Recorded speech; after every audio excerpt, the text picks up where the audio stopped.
Hi, everyone. It's been a while since I've been here, and so I must apologize. I do have my super greens, which I'm actually running out of, so I need to re-up my super greens.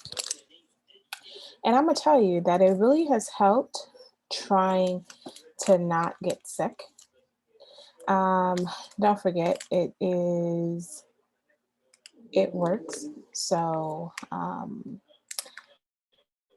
think I I know I gave my website earlier, but I need to probably just put it in my um, keep it as a memo that shows up on every video. So that's a good idea. Anywho, I wanted to talk about college since there's been two major issues that have taken place about college in the last few weeks. So I watched Bondi Blue, and Bondi Blue has kept making comments about how she feels unsafe, right? And I kept thinking about, I can understand how she would feel unsafe. And I say that with all love and respect because colleges are not places where you should feel safe. So let's run down some facts here. Colleges, and she went to college, so she definitely has her own story and history, and I'm sure we all that have been to college have our own stories that we can tell, right? And I have said this multiple times, and I know that people feel uncomfortable with me saying it, but it's the truth. I am constantly stunned that that when I was in college, I was not raped. And I say that because I would do things that put me in definite situations that I would never do now. And I know that I'm going to have to advise and, help my daughter along because my experiences may not be as close to what she'll experience, but I think it's much different than what my mom did. So I think that my college experience will be closer to hers than my mom's college experience to mine. And I say that as a person who lived on campus, which my mom didn't, and I say that as a person who pledged a sorority, and my mom did not do that either.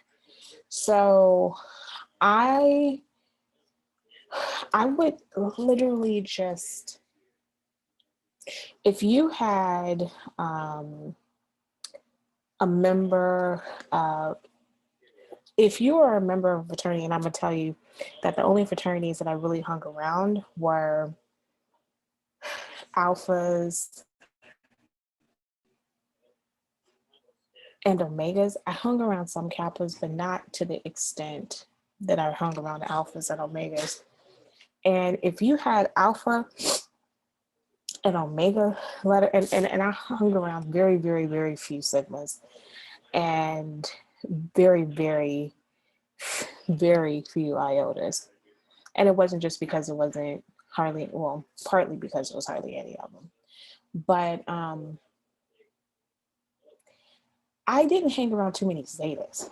So, and the one time I did hang around a zeta, I thought she was pretty cool. And then I discovered, oh, and this is a stereotype. So I already know. So don't anybody, go after me. But I was like, oh, I see why. But I'm gonna say this to say that um, sigmas and zetas hang tight together, And IOTAs tend to hang a great deal within that group. And on the West Coast, because I'm from California, pledged out here, in Southern California, there's only one chapter undergrad of IOTAs. That may have changed. It's been, 20 plus years. Well, it's been 20 years since I pledged. So that may have changed that there's more than one undergrad, but there was at the time only one undergrad chapter. On the East Coast, what I discovered when I was in grad school is that, which makes sense, that IOTAs were there were more chapters out there. I did not understand IOTAs, but I'm getting off. I went to a probate and I was like, I was confused, but, and at Morgan State, which is his birthplace, and I was confused. But alpha chapters of every organization is a little different. On the other hand,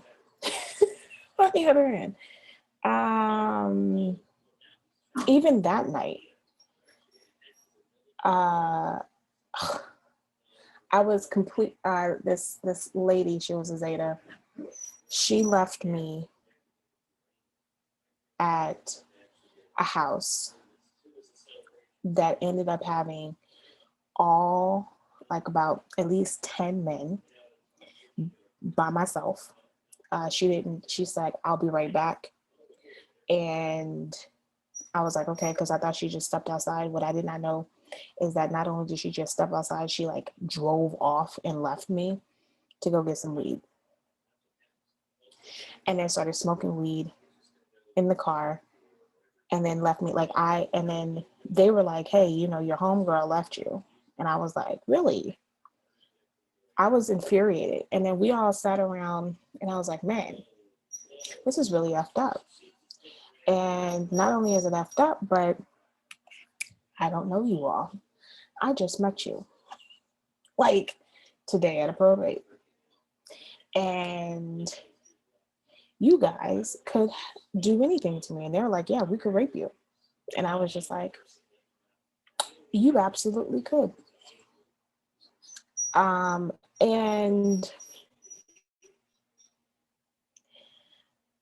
But that's not the first time. I've traveled around the country going to step shows, sleeping in different people's houses, men with not just by myself, but with other women.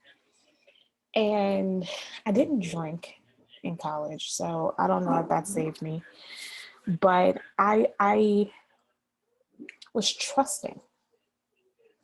And I think that's the thing about college. Even before I pledged, I was trusting.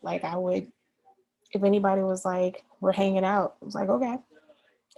And the thing is, and because I went to Pepperdine even more, I think you become even more trusting because you're in the middle of nowhere. I mean, you're in Malibu, but it's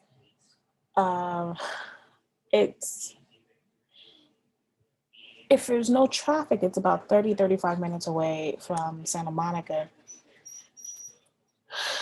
And I'm not saying it's to be the middle of nowhere. I mean, there's only one grocery store, stuff shuts down. By 1 o'clock in the morning, stuff is closed. So it's not like LA, even though we're LA adjacent. The point that I'm saying is 1 out of every 5, 1 out of every 4 actually, women on college campuses are raped. I'm not talking about sexually harassed. I'm talking about raped. And I had a friend who went to college. I was a senior in high school and she was raped at a Cal State. And I saw the process that she went through. It was, we really don't care. The main focus of colleges was to cover it up and to do it internally journal.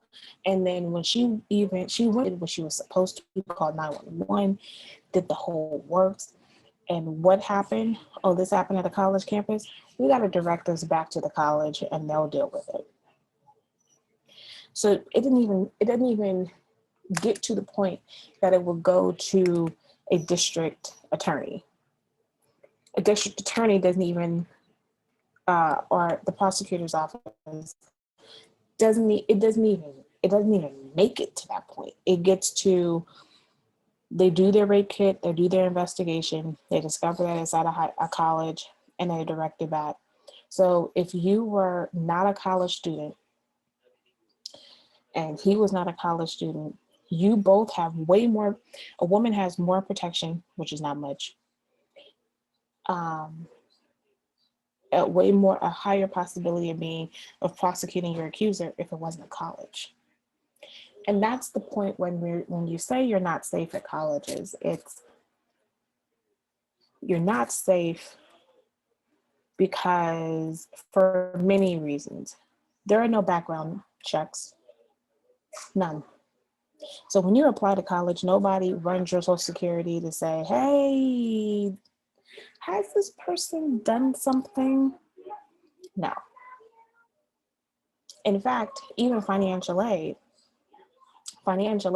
is given to people based on if they have not. Under Bill Clinton, he passed a law that said that if you committed a drug, if you were found guilty of a crime, of a drug-related crime, then you can never get financial aid.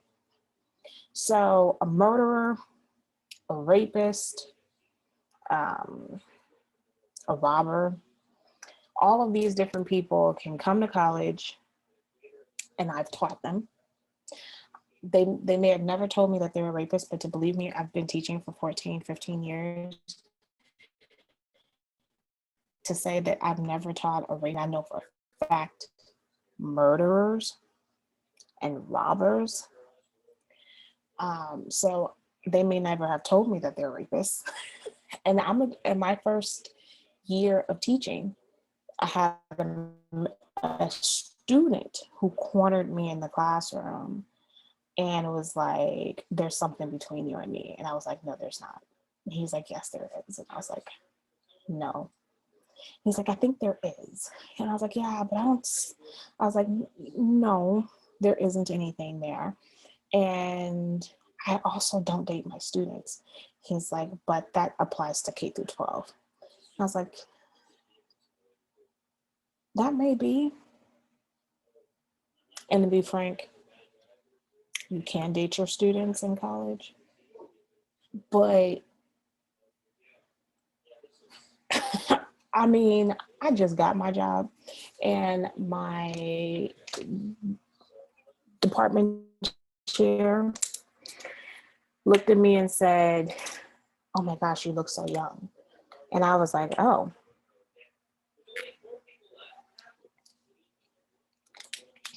So I asked a friend of mine, what should I do?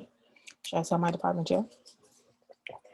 And I wanted to appear that I can handle these kind of situations because I'm sure this wasn't going to be the first time I'm pouring my greens in. I'm sure this was not going to be the first time that I was going to have a young man disrespect me, and he was not. I've actually had a woman, a lesbian, to come after me too, sexually. So there are moments, and to look at students as completely 100% innocent, who does nothing wrong, who won't harass faculty, that is an inaccurate picture from my experience. So, needless to say, when President Obama came up with the idea, now Title IX started as just a thing to gain women equality on campus, and it was really pertaining to sports. But there was a clause in there that said that you, as an athlete, if you're being sexually harassed by your coach, then you're protected from that harassment. You need to report it. But over the years, people have begun to start using Title IX as a way to gain more accountability to the faculty, for the college to gain accountability for if rape and sexual assault takes place on campus. And so, since they began to start using it for that purpose, under President Obama, he mandated that Title IX officers be put on every college campus. So then, before Title IX coordinators, I have no idea, like if you were being harassed by a student or a faculty member was harassing another student, harassing a student or staff, you don't know necessarily where to go. I guess you would go to your student affairs dean. You may go to a professor. I had a student who told me about how she dropped a class because she felt highly uncomfortable about a faculty member.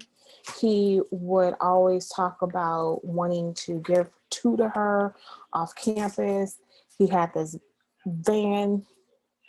Now, he sexually harassed students. I mean, he sexually harassed other faculty, including myself, on campus. But the question at that time, before Title IX, officer coordinators were on campus, the question was this: where do you go?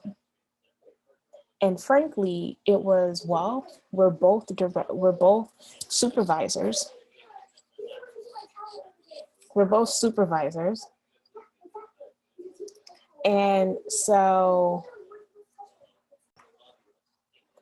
it's just kind of it's murky. And so Title IX allowed things to not be so murky, because then you have one central place. If it's faculty, student, you have one place that you can kind of go: student, faculty, staff, faculty. I had a staff member who even went after me. Like, I thought we were just cool. Like, he was very nice to me over the years, and then he was just like, he took things a little too far. I was like, wait, where's this coming from? I thought we were just friends, colleagues. Anyway, so I mean, this stuff happens, but there was no real central location, and so Title IX allowed us to have like a central location, a central place, and it also prevented where if you tell whoever you tell on campus, we all have to now go to this Title IX coordinator, because before it could just die at the one person that you told, and they don't necessarily, there's no report, there's not necessarily necessary, and every campus had their own way of handling it. Title IX coordinator made, and under Obama, it made every campus develop a plan for sexual harassment, sexual assault. And it also made one person who would be handle this. Now, there are some Title IX coordinators that are now centralized in student affairs. Sometimes it's also centralized, which is more likely, in HR, because Title IX coordinators, at first, they're like, we're just going to designate anybody on campus as Title IX. And that really wasn't a good way to do it. And then eventually, the issue became, and then this is what happened, is when you start getting a lot more of these cases, you discover, oh crap, we need legal advice. And so a lot of Title IX coordinators are colleges are beginning to hire lawyers to fill those spaces, which they should have done in the first place. But at the time, I can understand it, because they were like, what is this? How do we do it? We need to just learn. We'll just appoint somebody right now. And then after a while, they're like, oh no, we need to actually hire someone. So that's what happened at a lot of colleges. Needless to say, this notion that colleges are safe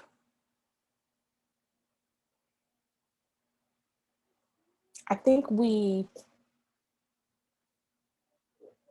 trust college for some insane reason more than we trust other locations. We assume that everyone's here going to get an education. We assume that everyone here is focused and has the same values. It's a bad assumption. It's a bad assumption. And in fact, if you look at some of the earlier colleges and how they began to form, their student affairs began to form, and student events, these colleges were ruckus. These, most of them all male, they were burning down buildings. They were having slave women there just to have sex with, like having gang sex with. Yale, I was reading that the early years when when Yale first admitted women in the 70s, um, many of them in that first class,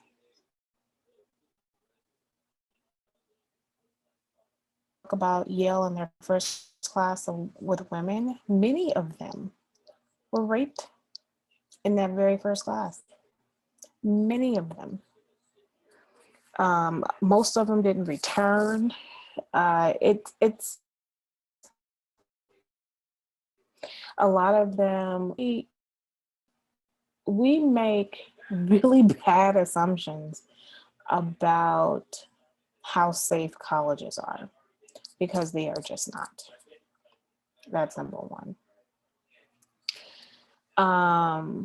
And with that being said, like, I mean, I'm not touching upon Bill Cosby and the Felicia Rashad thing, but I will say is that um, I'm hesitant on understanding the concern that people have about Felicia Rashad because the campuses, the way that the campuses are now being organized for Title IX coordinators, it makes it really, really difficult. Let me say, it's difficult now to sweep a complaint under the rug as it was previously. And I say that because if you come to me and tell me something and I don't report it, then it's easier to deal with the fact that I didn't report it. And it's easier to track that I didn't report it than me just saying, I didn't know, I don't remember. And then it's easier to say, well, I don't know where. It's easier in the past to say, oh, I don't know where to go. I don't know what to do. Now you can't do that. I mean, and then on the other hand, I have a strong issue with people thinking that, deans, especially an academic dean, are always, especially undergrads, are all, you can talk to them and, yeah, you can have accessibility to them, but you're much more likely to have contact with your faculty. So I think I'd be more concerned if this was a faculty member, and I think I'd be more concerned if this was a student affairs dean, and I definitely would be concerned if it was the Title IX coordinator. And since she's none of those, I'm like, I don't understand what we're talking about. But also on the flip side, I think we need to look at college as a whole and the practice that we do. And I'm speaking of that as a person who's part of the system. Do we do enough to protect our students? Probably not. And I say that because it's a business. College is a business. As much as we don't like to understand it that way, because it's offensive, because this is a place of learning, right? And I say that today on today, which I've also gotten into another, I've jumped myself into another heated debate about tenure. Okay. Now, every campus has their own way of dealing with tenure. Okay. So you have a tenure portfolio, you have your public, depending on the campus, you may have your publications, which at a university is definitely publications, it's grants, it's, the academic work. There is a bigger conversation to have about saying, why does the tenure process not include teaching accountability?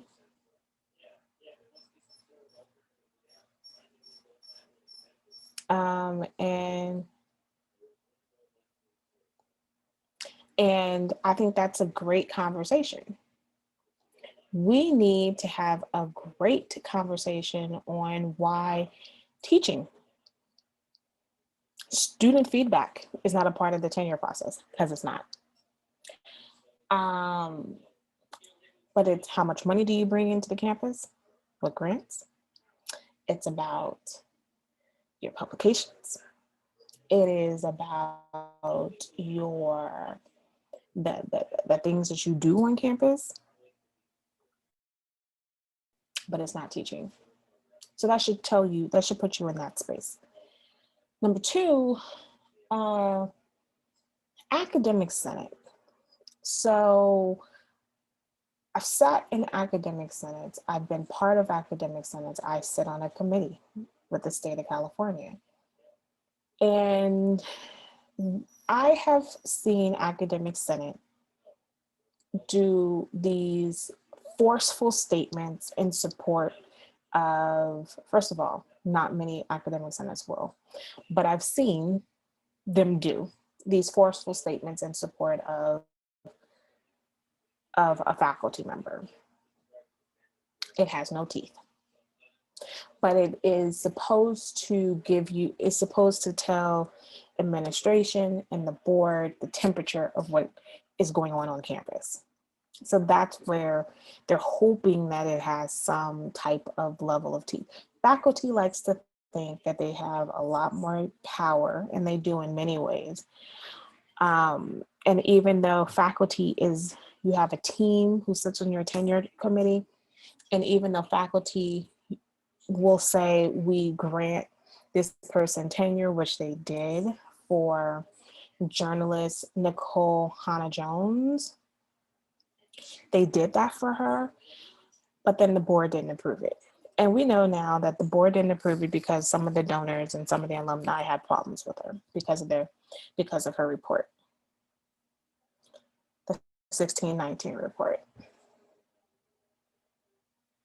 It shouldn't come as a surprise, not because it's North Carolina, UNC, but also if you go with the history of UNC, this should fall right in alignment with, which is UNC is supposed to be like the Princeton of the South. Why? Because Princeton helped founded it.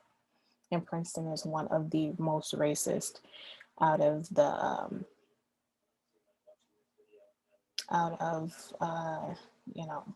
the Ivies. And you can call it most sexist because it was the last to integrate.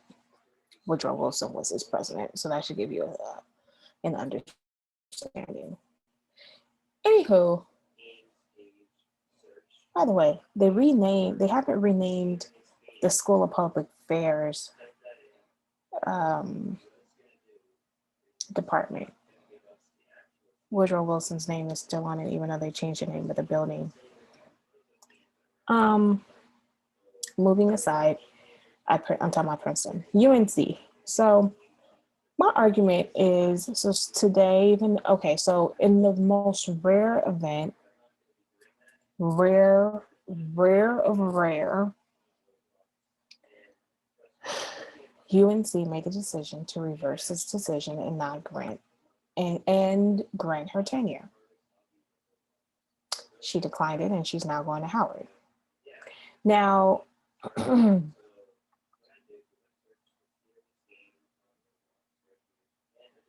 tenure is a debate because, and this falls aligned with Felicia Rashad, ironically. This also falls in line with Cornel West.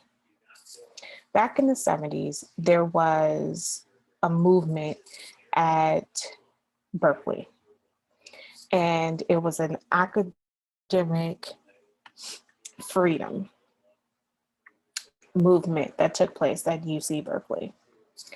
And the irony is that the student who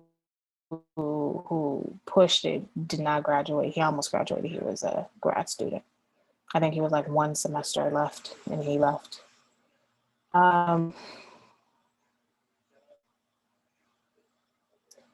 The point was, it was during the war, because the people who were criticizing the Vietnam War, faculty, students, were being pushed out of academia because of their defense, because they were against the Vietnam War. And so there was a need for academic freedom and speech, freedom of speech. And one way to do so was tenure.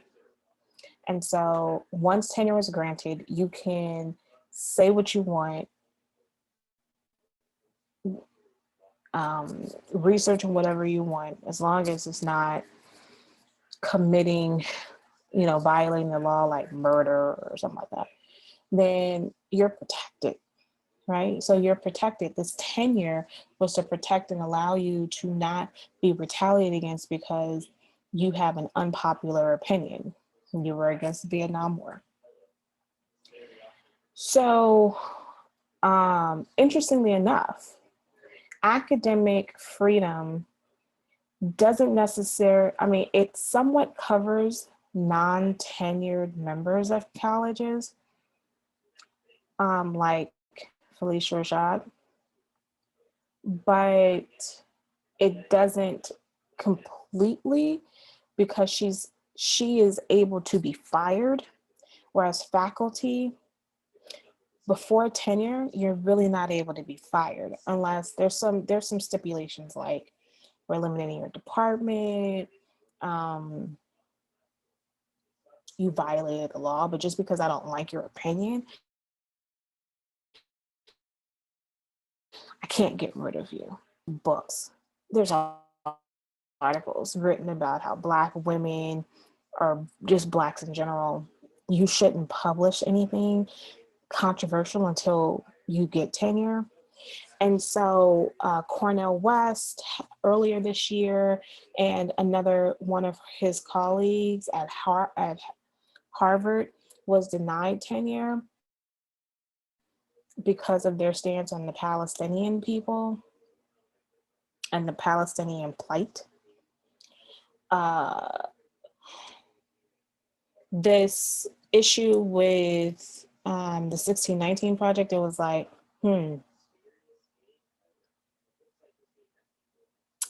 Miss Jones, Professor Jones, are you sure you wanted to do this before tenure? Yes, it's great for your career to do this work, but tenure. And so she was risking her tenure. She was risking getting fired. But tenure doesn't mean that you're fired per se. You still have a job, and then you can come up for tenure. They'll give you ways to revise it. They'll give you suggestions, and then you can come up for tenure in another. And there's stipulations, like maybe in another year, maybe another 2 years, stuff like that. Well, what makes this interesting is that UNC, unlike Cornell, Cornell has worked at Harvard twice now, and neither time has gained tenure. Jones was able, the board reversed the stuff, which is unheard of. And she declined it, and she's now going to Howard.